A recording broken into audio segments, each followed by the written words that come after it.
Good evening. I'm Pankaj Brodegya, Assistant Professor in Mechanical Department, SIRT Bhopal. And today we are discussing a topic micrometer. Subject is related is basic mechanical engineering first year.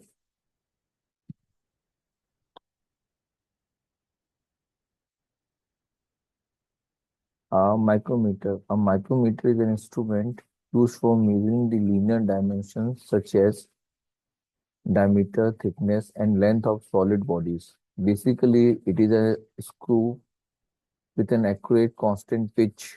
What is pitch? The amount by which the thimble moves forward or backward for one complete revolution is called pitch. Okay. The rotating thimble is subdivided into 50 equal divisions.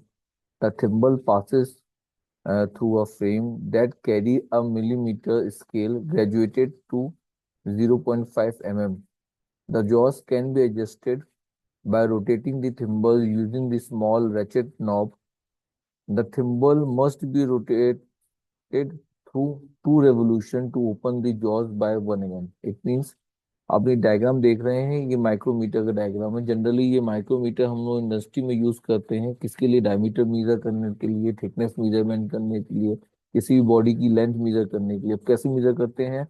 हम क्या करते हैं कि आप देख रहे होंगे इसका डायग्राम में, ये फ्रेम है, ये क्या एनविल है। एनविल हमारा पर्टिकुलरली अटैच होता है, ये मूव नहीं करता है ये, लेकिन ये स्पिंडल जो है वो मूव करता है। तो हम बॉडी, जिस बॉडी की भी डायमीटर मेजर करना है, थिकनेस मेजर करनी है, लेंथ मेजर करना है, ये एनविल और स्पिंडल के बीच में उसको, बॉडी को यहाँ पर अटैच किया जाता है। अगर आपको लेंथ मेजर करना है तो हमने बॉडी इसके बीच में रख दी। अब क्या होता है, ये थिम्बल जो होता है वो रोटेट होता है। कैसे रोटेट होता है? जब हम लोग रेचेट रेचेट को मूव करते हैं पकड़ के, तो ये थिम्बल पूरा हमारा रोटेट होता है। और आप देख रहे होंगे सर्कुलर स्केल आपको दिखाई दे रही है, सर्कुलर स्केल और मेन स्केल। तो सर्कुलर स्केल मेन स्केल के ऊपर रोटेट होती है, और जैसे ही वो रोटेट होगी, सर्कुलर स्केल मेन स्केल की रोटेट होगी, तो हमारा जो स्पिंडल है वो भी आगे पीछे, बैकवर्ड और फॉरवर्ड मूव करता है। अब कैसे मूव करता है? जैसे आपको मैंने दिखाई दिया है, यहाँ पर लिखा भी हुआ है, द रोटेटिंग थिम्बल इज सब डिवाइडेड। थिम्बल क्या है? 50 इक्वल डिवीजन में। आप दिखाई दे रहा है, ये जो सर्कुलर स्केल है 50 इक्वल डिवीजन में यहाँ पर होता है। मतलब 1 2 3 2 ऐसे करते 50 इक्वल डिवीजन में होता है। और थिम्बल भी, ये जो मेन स्केल है ये भी हमारा 0.5 पे होता है। मतलब 0.5, 1 mm, 1.5 mm।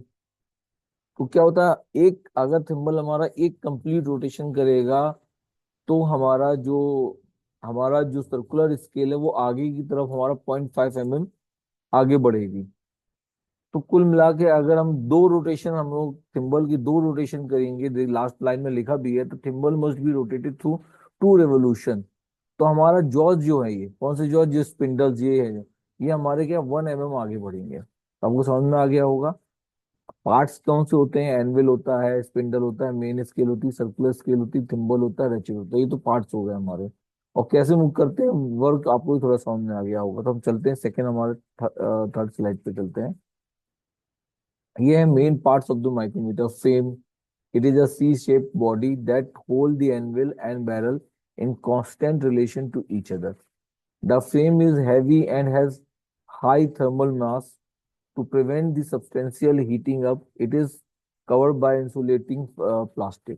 उसका एनविल दिया हुआ है, जब मैंने आपको बताया था, जो सी फ्रेम में अटैच होता है एनविल, वो मूव नहीं करता है। तो the shiny part, the spindle moves forward and the sample test against. ठीक है। स्लीव क्या होते हैं? अब sleeve stationary round component with a linear scale on it. इसके ऊपर जो स्लीव होती है, स्लीव के ऊपर ही हमारा क्या होता है, मेन स्केल बनी होती है। 0.5, 1 mm।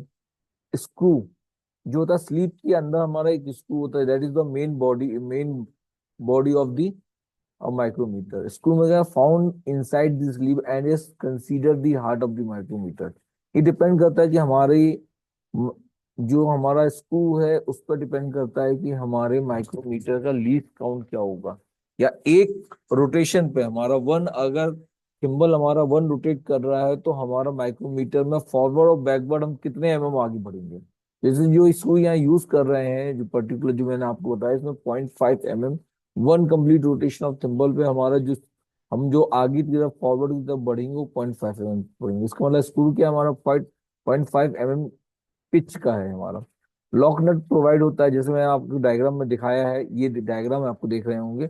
ये देखिए लॉक नट बना हुआ है। लॉक नट क्या करता है यार, हमने बॉडी को यहाँ पर बॉडी रख ली है और हमने क्या किया है, थिम्बल को रोटेट करके स्पिंडल आगे की तरफ बढ़ाया तो उसको लॉक कर देंगे, जिसके कारण हमारी रीडिंग हमारी मिसमैच ना हो और हमें एग्जैक्टली दिखाई दे कि क्या हो रहा है। ठीक है। स्पिंडल है, स्पिंडल है shining cylindrical component that causes the thimble to move toward the anvil. ठीक है, आपको मैंने बता दिया। रैचिट क्या होता है, रैचिट का बहुत इंपॉर्टेंट पार्ट होता है कि हम उसको पकड़ के ही हम थिम्बल को रोटेट करते हैं, जिसके कारण वो एग्जैक्टली क्या होता है, जिस भी हमारा जिसके भी हम रीडिंग ले रहे हैं, जिसकी भी हम लेंथ मेजर कर रहे हैं, वो जो हमारा स्पिंडल है उसको कंप्लीटली प्रेस करे हमारा, बिल्कुल एग्जैक्टली प्रेस करे। तो the device on the end of the handle that limit the applied pressure by slipping at the calibrated torque. जब भी हम उसको थिम्बल रैचेट को पकड़ के मूव करेंगे तो हमारा थिम्बल मूव होगा। एक जब हमारा बहुत अच्छे से जिस भी ऑब्जेक्ट की हम लोग लेंथ मेजर कर रहे हैं, डायमीटर मेजर कर रहे हैं, तो जैसे ही वो अटैच हो जाएगा, वो टाइट हो जाएगा, अच्छे से प्रेस हो जाएगा, तो हमारे जैसे हम घुमाएंगे उसको रैचेट को, तो हमें एक साउंड सुनाई होगा, कट कट ऐसी आवाज आना स्टार्ट हो जाएगी। हमें समझ में आ जाएगा कि हमारा ऑब्जेक्ट एनविल और स्पिंडल के बीच में बहुत ही अच्छे से अटैच हो चुका है, फंस होता है उसके ऊपर। ठीक है। अब लीस्ट काउंट माइक्रोमीटर की कैसे मेजर करते हैं तो ये देखते हैं। When a thimble complete its one revolution, the spindle moves towards the anvil in axial direction of 0.5 mm, which is called pitch। मैंने ये आपको पहले बता दिया पिच क्या होता है। पिच एग्जैक्टली थिम्बल के वन रोटेशन में हमारा एक्सेली कितना मूव कर रहा है स्पिंडल, वो हम उसको हम लोग क्या बोलते हैं, पिच बोलते हैं। तो हमारा क्या है, पिच कितना है, 0.5 mm का। लीस्ट काउंट क्या होता है, लीस्ट काउंट होता है pitch, pitch by number of division on the circular scale. तो आपको मैंने पहले बता दिया सर्कुलर स्केल पर कितने नंबर ऑफ डिवीजन होते हैं, पहले से ही होते हैं, that is called 50 equal division. तो पिच बाय 50 हम जब करेंगे तो हमारा लीस्ट काउंट हो जाएगा 0.1 mm। तो हमारे पास जो पर्टिकुलर मैं डायग्राम आपको दिखा रहा हूँ माइक्रोमीटर का, इसका हमारा लीस्ट काउंट कितना है, 0.01 mm। मतलब हमारा इंस्ट्रूमेंट इतना स्मॉल 0.01 mm तक की रीडिंग को एग्जैक्टली मेजर कर सकता है। अब हम ये देखते हैं नेक्स्ट स्लाइड में कि हम लोग मेजरमेंट कैसे कर सकते हैं। तो देखिए, आपको मैंने एक डायग्राम बनाया है, आपको यहाँ पे एग्जैक्टली दिखाई दे रहा है। देखिए, ये मेन स्केल है और ये हमारा अब सर्कुलर स्केल दिखाई दे रही है। मेन स्केल में आपको दिखाई दे रहा होगा एक लाइन दिखाई दे रही होगी, ये उसके ऊपर देखिए 0 1 2 3 4 5, तो आपको डिवीजन दिखाई दे रहे हैं 1 2 3 4 5। अब देखिए ऊपर वाला 0 1 के बीच नीचे साइड एक लाइन है, तो 0 और 1 के बीच में जो लाइन है वो एक्चुअली 1 mm को 0.5 में डिवाइड कर रही है। समझ में आ गया आपको? जैसे मैं रिपीट करता हूँ, 0 और 1 mm, जीरो से क्या है, that is 1 mm, 2 mm, 3 mm, 4 mm, 5 mm। तो 0 से 1 के बीच में नीचे एक लाइन खींची हुई है, दैट इज कॉल्ड, वो क्या कर रही है हमारी बिल्कुल एग्जैक्ट 0.5 में डिवाइड कर रही है। तो जैसे सपोज करो ये यहाँ तक की रीडिंग है 1 mm। 1 mm के बाद अगर हमारा जो सर्कुलर स्केल है यहाँ आके रुकती है इस जगह पे, तो हम क्या बोलेंगे, दैट इज 1.5 mm हो जाएगा हमारी रीडिंग। समझ में आ गया आपको? तो रीडिंग कैसे लेते हैं, तो सपोज करो मैंने एक ऑब्जेक्ट को क्या किया, मैंने आपको डायग्राम दिखाता हूँ फिर से मैं। एक ऑब्जेक्ट को मैंने एनविल और स्पिंडल के बीच में अटैच कर दिया। मुझे उसकी लेंथ मेजर करनी है, कितना लेंथ है ऑब्जेक्ट।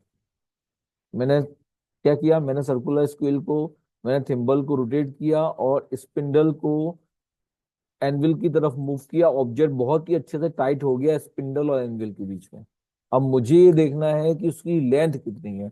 ठीक है, तो क्या करेंगे, कैसे हम लेंथ उसकी मेजर करेंगे, तो देखो डायमेंशन कैसे मेजर करते हैं। Dimension to be measure is main scale reading. सबसे पहले हमें देखना मेन स्केल रीडिंग क्या है, फिर हमें देखेंगे थिम्बल स्केल रीडिंग क्या है, इनटू लीस्ट काउंट कर देंगे। जो हमने लीस्ट काउंट निकाला है 0.01 mm। तो देखिए आप यहाँ पर क्या है, हमारा हमने रोटेट किया था, ऑब्जेक्ट हमारा बिल्कुल बहुत ही अच्छे से एनविल और स्पिंडल के बीच में अटैच हो चुका है, जिसकी रीडिंग हमें लेना था। और देखो आप सर्कुलर स्केल का ये वाली जो लाइन है, डिवीजन है, वो बिल्कुल एग्जैक्टली इस रेफरेंस लाइन के ऊपर मैच कर रहा है। तो देखिए कितना है ये, 35 36 37 38, मतलब 38 mm आ गया हमारा। ठीक है, तो हमने 38 हो गया, मतलब सर्कुलर स्केल कितना है सर्कुलर स्केल है, थिम्बल स्केल रीडिंग कितनी है, 38 है।